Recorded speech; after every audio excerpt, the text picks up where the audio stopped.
One principle, just like all my colleagues in Barisan Nasional, we hold to the principle that the next general elections must be the freest and the fairest in the country's history.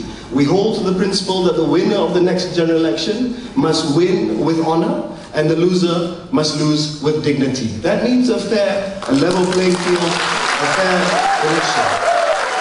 Please, I know you support me, but please don't waste my time. Jangan buang masa saya.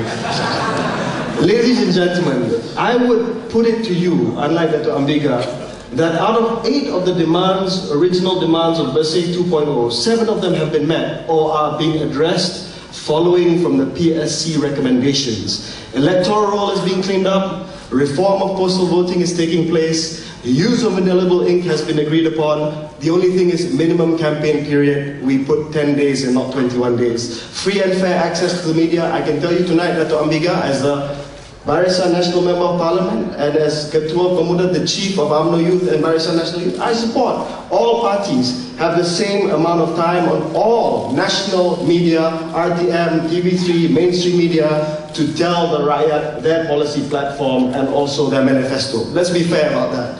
6, strengthening public institutions, many reform initiatives within the PSC recommendation. 7, stopping corruption. We're supposed to sit down with the opposition within 3 months to discuss a code of conduct for governments, what they can and cannot do after Parliament is dissolved and after the state assemblies are dissolved, and to stop dirty politics. That's something that we can all agree upon. So 7 out of 8. And many of the recommendations by the PSC, the Parliamentary Select Committee, are time-bound. 45 days to clear up the 70 to 80,000 names, of which there are more than 50 voters in a single address. 3 months to discuss a code of conduct. 3 months to look into a system for overseas voting. So I put it to Dato' Ambiga, why?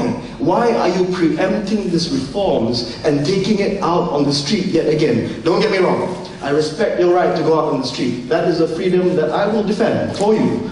But I do not agree with your cause. I do not agree with your cause because you are preempting it, you are prejudging it, and more importantly, you are misrepresenting the people why they are going to go out. Now, she gave some facts and figures, and I hope I don't have time initially to dispute them, but I'm going to dispute 1 or 2 and tell you that there has been a misrepresentation of facts and figures. Now, this is a flyer that Bersih Steering Committee 3.0 has published, has distributed around the world. And the flyer says, Malaysian electoral fraud by numbers. If you look at the press statements that Dato' Ambiga has come up with, the steering committee, it's fraud. Fraud being perpetuated by the government. Fraud being perpetuated by the Election Commission. That is prejudicial. Fraud to put into the perspectives of people that this election is already not clean and it's not fair. This is my problem. My problem is not with your perjuangan, your struggle to make sure that there's clean elections. My problem is misrepresentation. Now let's just take a few examples. 42,000. She mentioned this great big 42,000 figure that the Election Commission themselves has come forward to say these are dodgy voters. I see 42,051 to be exact. 42,000 here. Fraud. Fraud, yeah? It says fraud. 42,051 cases. Let me explain a little bit the history of these 42,051 cases of voters who are considered dodgy or dubious. Last year in September, at the Election Commission's own initiative, own resourcefulness, they asked Jabatan Pendaftaran Negara, or NRD, National Registration Department, go through the entire electoral list, 12.5 million people. Check those names for which you have some suspicion that they are inactive in your files, in the NRD files. So the NRD went back, they checked the 12.5 million people, they came back and said, actually we've got 42,051 voters, which we don't really know, we don't really have updated records for them. So these 42,051 voters were considered dodgy voters. Bersih will have you believe that they are fraudulent voters. If they were fraudulent voters, ladies and gentlemen, Dato' Ambiga, the EC would not have displayed them for 3 months. The EC displayed every single one of these 42,051 voters for 3 months, for everyone to see whether or not these voters are still alive. I remember in Parliament, Dato' Syed Anwar, the leader of the opposition, stood up when we were debating the Election Offences Amendment, and he said, these 42,000 voters are not even citizens of Malaysia.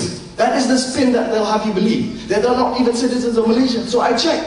As an MP, I did some research. I did my own research. I want to find out what is the situation the actual status of these 42,051 voters. Ladies and gentlemen, let me tell you this.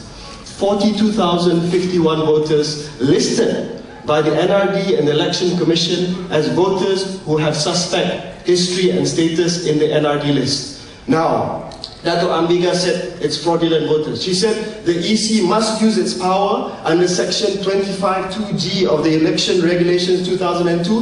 The Chief Registrar must strike these people out because they're fraudulent voters. This is the reason why you're going out on Saturday. Ladies and gentlemen, 3 months displayed. If within that 3 months, not a single soul from 42,051 voters came forward to say, hey, I'm still alive, I'd go with her. I'd say that to Amiga, you're right. Let's strike out these voters. These voters are fraudulent. If within 3 months, 42,051 voters, tak ada seorang pun keluar dan cakap saya masih lagi hidup ataupun bapak saya dah meninggal, then I will believe that those are fraudulent voters. But this is listed as fraudulent voters. Ladies and gentlemen, in that 3 months, 1,248 cases came forward, 55% of which are still alive. They came forward and they said, hang on a second, I'm still here. Hitam binti Taib came forward, 98 years old. Teo Siam Ngoh came forward, 97 years old. Chu Siu Beng came forward, 97 years old. More than 700 people came forward to say, I'm still alive. Their only mistake, their only crime is that they didn't update their IC.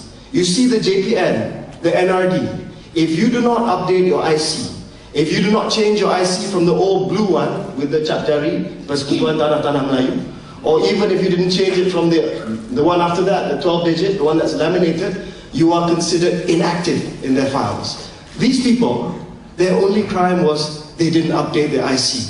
Yet Dato' Ambiga says they are fraudulent voters and we must strike them out of the electoral roll. Ladies and gentlemen, if the EC struck them out of the electoral roll, the Election Commission would have done something illegal and they would have done something against the Constitution of Malaysia, which is to deny these people their constitutional right to vote. And out of the 45%, ladies and gentlemen, those were the people who are legitimate voters. There were also 45% of the 1,248 that came forward that they say they passed away. And this also answers the allegation that there are people 100 years old who are still on the electoral list. For example, Mingkilan B. Panabengan passed away in 1993, 18 years ago, born in 1919, but the next of kin did not report it to NRD, and as a result, the name is still there. Ladies and gentlemen, you have to remember, to strike out a name, whether or not the name is 150 years old, you must report that death to NRD. Another example, Kasum binti Talib, they didn't report for 8 years. Only last year, at the end of last year, the exercise come forward and say, my mother has passed away, can you take her off the list? So ladies and gentlemen, I come back to the point. Dato' Ambiga said, they are fraudulent voters. Fraud, that's why you must go out. But these 1,248 cases, I admit, they're not all 40,000, have come to prove that these people are still either alive or they existed as voters. And if you go with her argument that they are fraudulent voters, that you must strike it out and we must march, then you are actually putting your struggle on very, very shaky foundations. These are facts. These are facts. And ladies and gentlemen, there are many, many other cases which I will dispel throughout the night to show you that in fact there are perfectly legitimate reasons for all these anomalies which Dr. Kian Meng, which Brese have come up with. But the only problem I have is, and I asked Dato' Ambiga once again, Dato' Ambiga, out of the 40,803 left, in this particular example, now that I've told you that 1,248 cases came forward, can you tell me with absolute certainty that these 40,803 are fraudulent cases? Or is it possible? No. Is it probable, because 1,248 came forward, that they are still legitimate voters, or that they were legitimate voters that passed away? They may be in the Pendalaman, in the interior. Their only crime was not to change their IC. So ladies and gentlemen, just one concrete example why the fundamental basis for which you, Dato' Ambiga, are telling people to go out on Saturday is not only untrue, but it's a misrepresentation of the facts if you look for it properly. Thank you very much.